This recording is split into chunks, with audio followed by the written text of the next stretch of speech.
Welcome to Giving an Answer, the show dedicated to defending the historic Christian faith. I am your host, H.C. Felder, and today the topic is responding to arguments against intelligent design. And to talk with me about this, I have J.T. Bridges. Let me tell you about J.T. He has a bachelor's from Ohio State University, a master's of divinity from Southwestern Baptist Theological Seminary. He has a master's in philosophy from Baylor University, and he is currently finishing his philosophy of religion at Southern Evangelical Seminary, where he is also a professor. Welcome to the show. Thanks, Harold.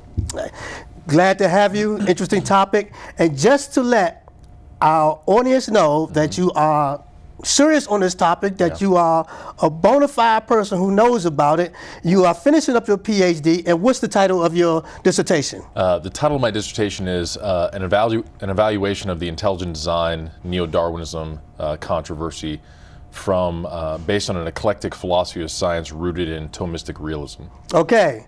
Now, you may not know what that means, audience, but that's some heavy stuff. Yeah. That's some deep stuff. Hopefully I know what that means. Okay. Yeah.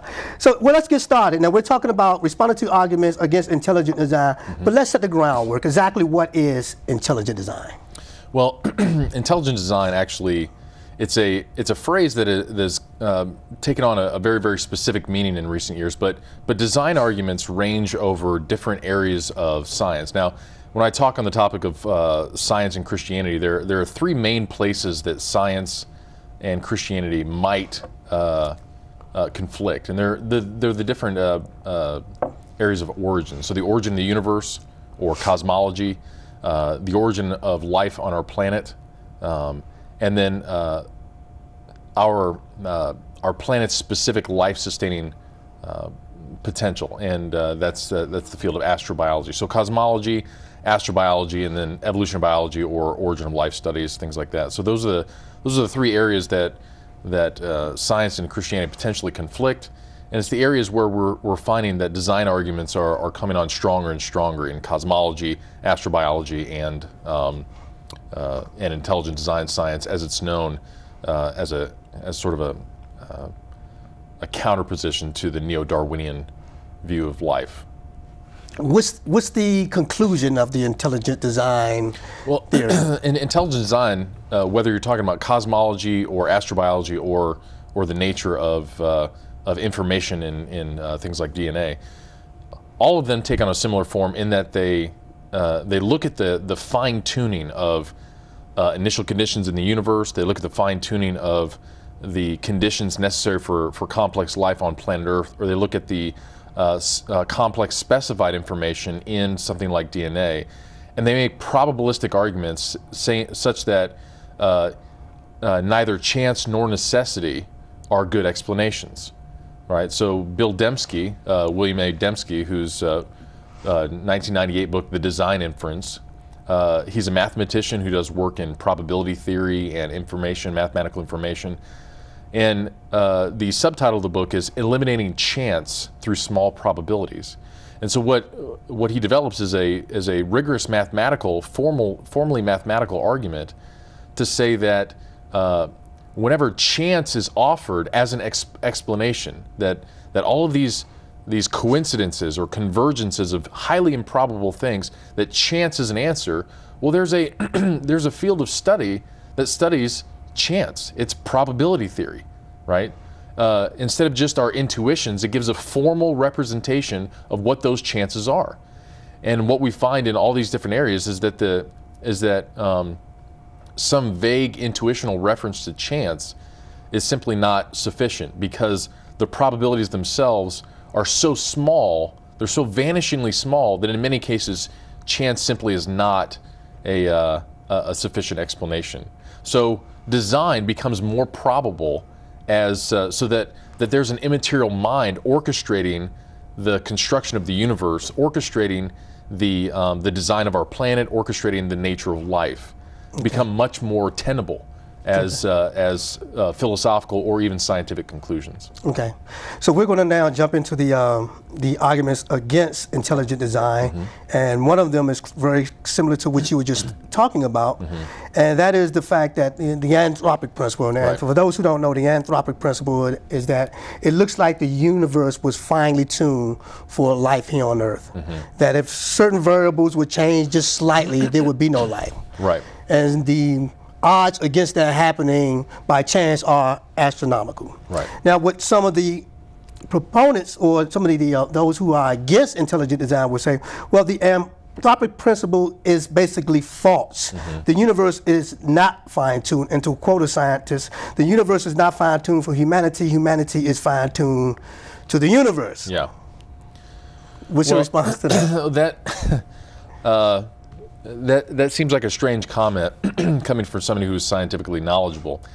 First of all, it's because obviously the beginning of the universe happened before humans arose in the universe.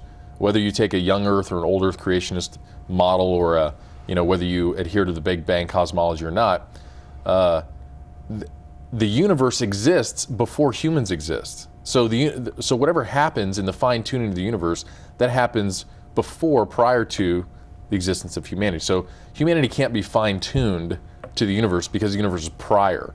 So the structural elements, those are all prior to the existence of humans. But I think the gist of what the guy is pointing at, what the scientist is getting at, is that there are many people who say, like somebody like Richard Dawkins will say, well, of course humans arose in this universe because of all the elements that allow for complex life.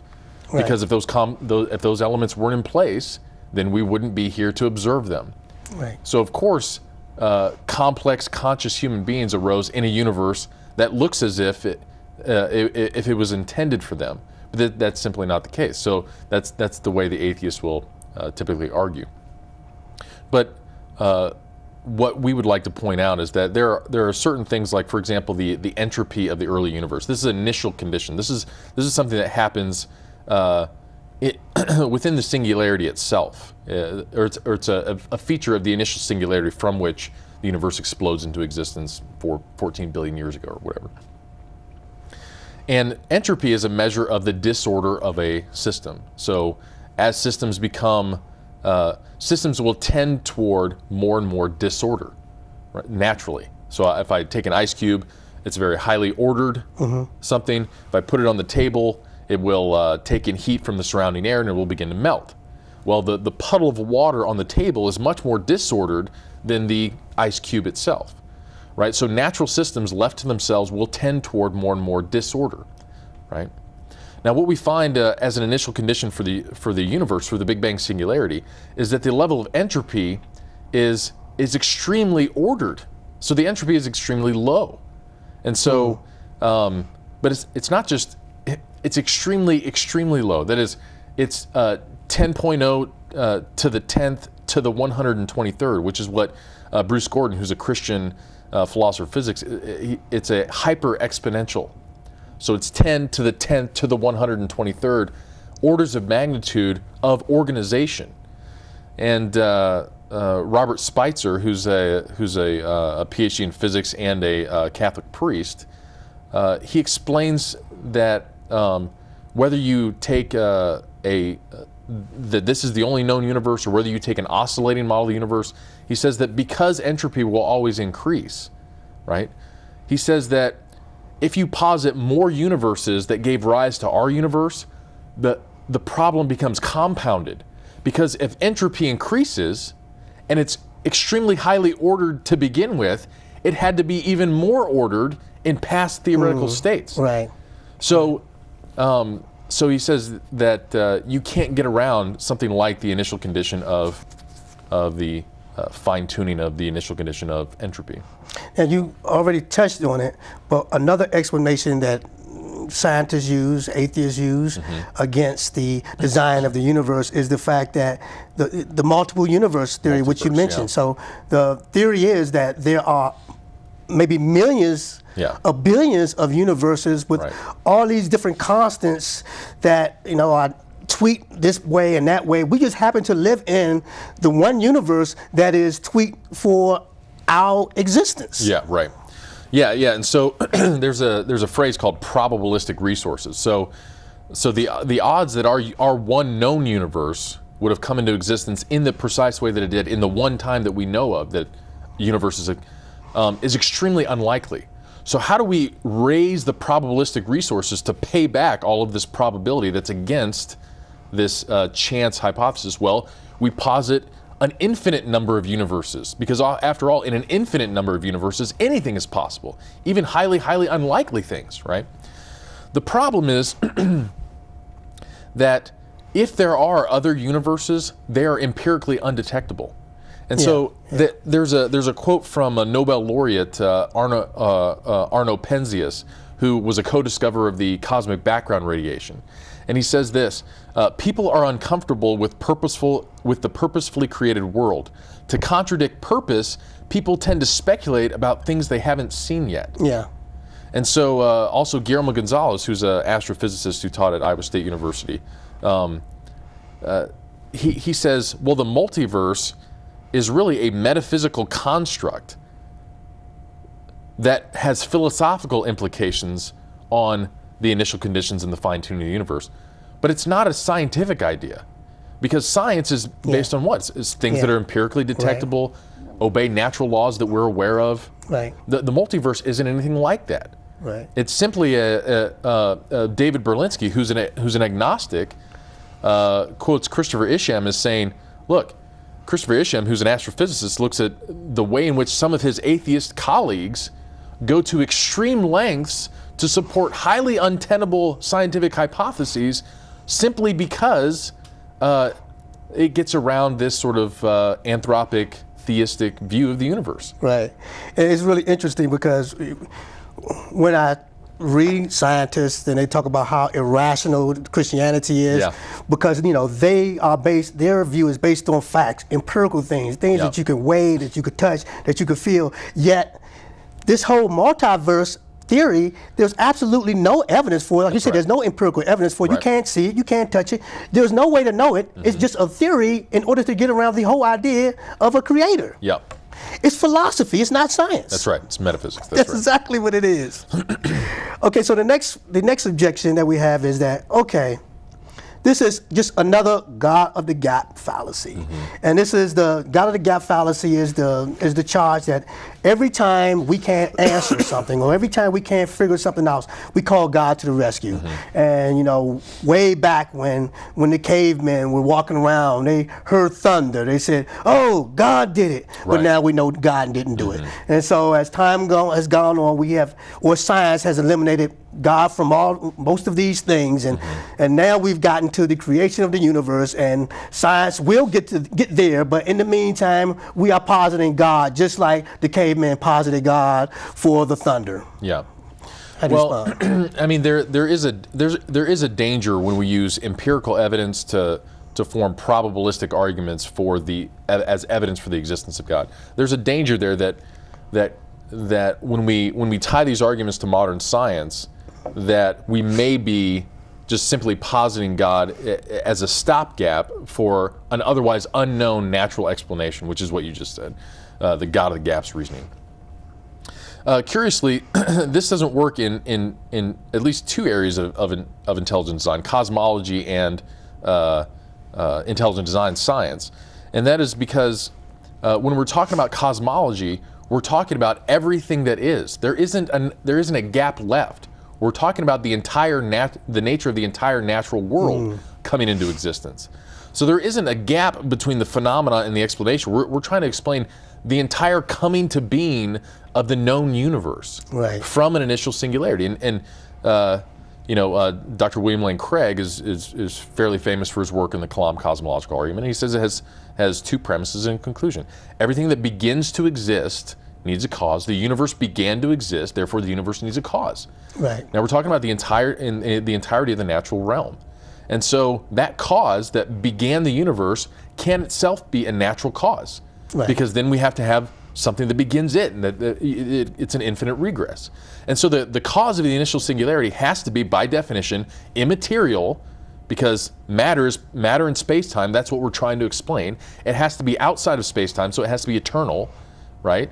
And the fine-tuning elements show us that it's most likely a mind rather than something mindless, right? Because only a mind puts all of these heterogeneous independent causes together to make one specific object, right? Right.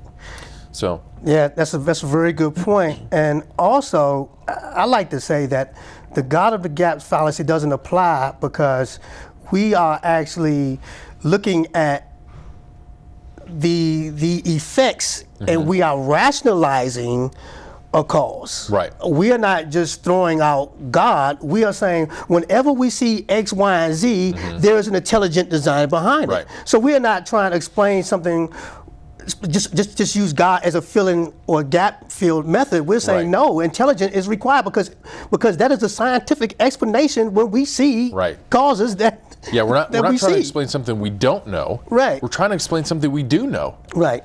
That doesn't have inherently naturalistic explanation as a sufficient explanation. Right. So when we talk about, this is entirely Bill Dembski's point, when it comes to the information, the complex specified information found in proteins and genetics. He says you simply can't say chance or a combination of chance and law-like necessity from chemistry and physics. It simply doesn't give you the information that the actual type of mathematical information that we find at those levels of biology. Right. And so chance and design, chance and necessity are both eliminated as possible explanations. What you have left is design, which is what he calls his explanatory filter. Right. Now the next one is the fact that computer programs can simulate the development of artificial life. Yeah. And a number of scientists have developed computer programs that already replicate how life was created, how cells multiply, and how they become more complex. So I guess the thinking is that if computers can simulate this in a naturalistic environment, then why need God? Right. Yeah, and you know, it's important that we run computer simulations as long as all the factors can be factored in. So I'm not against running computer simulations in order to gain some insight into natural phenomena. That's not the problem. The problem, there are a couple of these different programs that I'm aware of, EVE, EV, and Avita. Stephen C. Meyer in his book Signature in the Cell deals with the efficacy, the explanatory power that these programs might have, and because his area is the philosophy of science, he punts to an expert, Robert Marx III, who for a long time has worked on computational analyses and information. And what Robert Marx does, because he's a computer scientist professionally, and specifically in information theory, he says, no. When you look at these programs, the way in which the software has been engineered is such that after every trial run, those consequences that are closer to a target, an information target, are retained, and then the computer will simulate another run. This is why you can get something that looks like complex specified information after, say, 40 or 45 generations. It's because in the computer software programming, they have programmed the computer to run toward a target. Right. Well, naturalistic evolution says that everything that evolution does is completely blind. So you may have some adaptation that is gained in some evolutionary some mutational event. Well, that may be lost in the next generation. Why? Right. Because blind evolution can't say, oh, we need this piece so that in the next generation we can have another piece and fit these two pieces together. Only a mind does that. Blind evolution doesn't do that.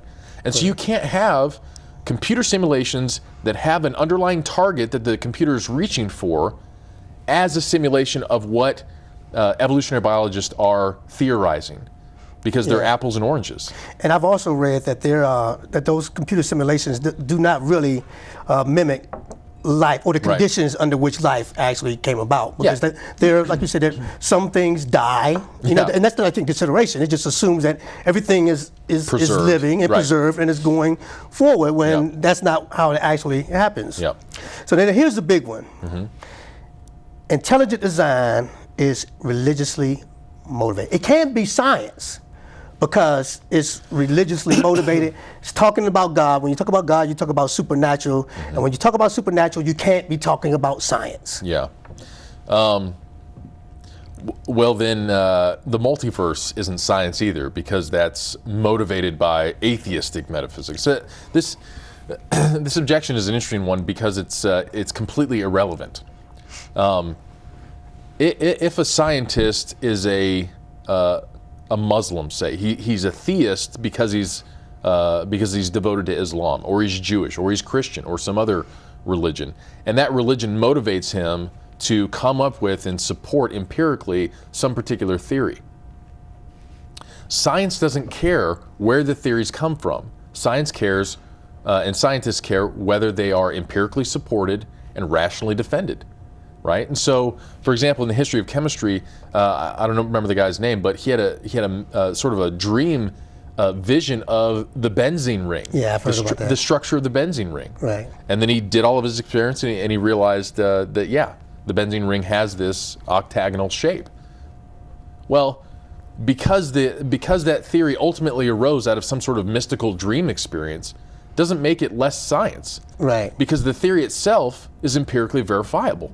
Right. Right. And so when if somebody who's a Christian theist like Bill Dembski and says, no, the information found at the smallest levels of life leads us to infer a designer, and he supports that, even if it's religiously motivated, if he supports that with a rigorous mathematical argument based on no free lunch theorems and the law of conservation of information, then his motivations are for beginning that project are irrelevant to the merit of the project itself.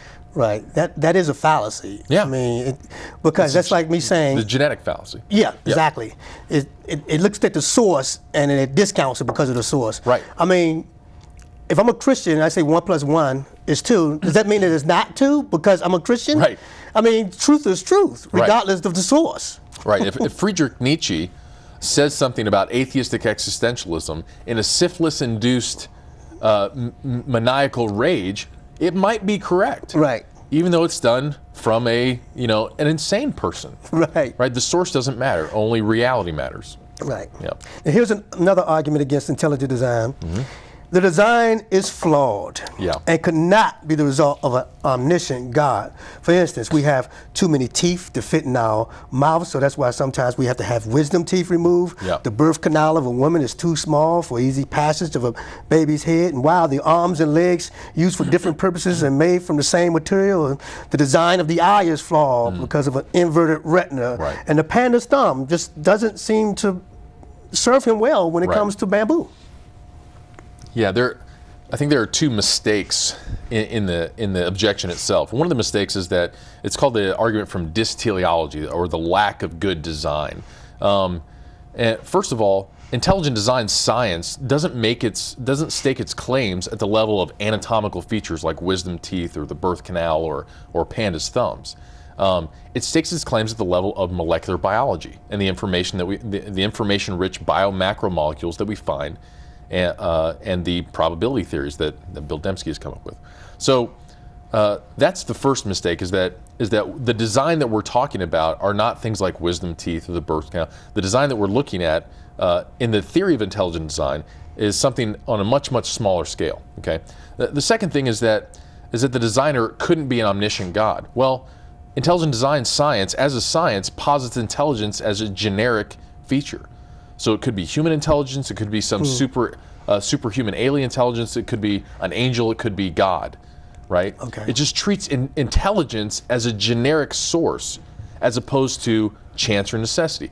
And the second thing is that after you've, these arguments are extremely selective. Okay, so our wisdom teeth come in, but what about all the other exquisitely precise functioning, say within a single cell, right? So the argument from dysteleology is very selective. It picks out things that it presumably sees as not designed. And finally, it introduces basically the God of Christianity, and it asks for a theological explanation. And one of the explanations that I'm toying with is an explanation from the problem of evil, and that is, why are humans not smarter or stronger or designed better? Well, look at all the human wickedness that we find with all of our physical limitations. What if we were stronger or smarter or faster? We probably would have destroyed ourselves by now. That's a very good point. And the last thing is this, that in Genesis, God doesn't say it's perfect. What does he say? It's good. Yeah. So can human teeth grind up food? Yeah. The last time I checked, the world population is over 6 billion people. So apparently the narrowness of a woman's birth canal doesn't ultimately preclude human reproduction. Right. Human eyes, even though they're perhaps imperfect, they're good for seeing. Yeah. Right? Yeah. So the argument is it demands something like a perfect design when at least biblical Christianity says that God made things good. It never says he makes things perfect. Actually, I've read something where it was talking about the eye and the fact that it's inverted actually helps us. I can't remember exactly what the reasoning was, but there was a reason. And sometimes we may not completely understand the design. Yes. And that doesn't mean that there was a designer. Right. I mean, if I look at a car and if it's not a great looking car, that doesn't mean it wasn't designed. Right. It assumes that you know comprehensively everything that should be in the car. Right. And that this piece is extra. Well, all the things that they called vestigial organs that they're now finding uses for. Right. Right? Exactly. This is the same point. Okay, well, we got about a minute on this last one. And this is the argument that there is no such thing as an objective design.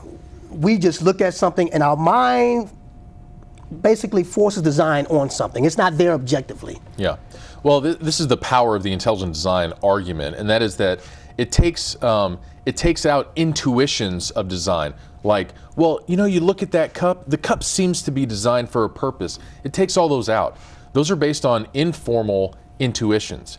Dembski's arguments are based on formal mathematical evaluations of information.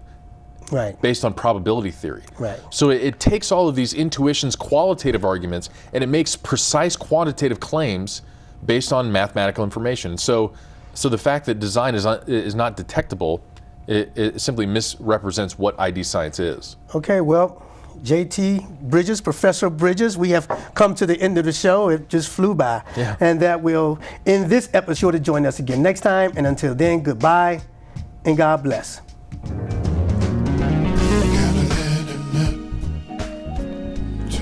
You can find out more about Giving an Answer, as well as listen to other episodes by visiting us online at www.givingananswer.org.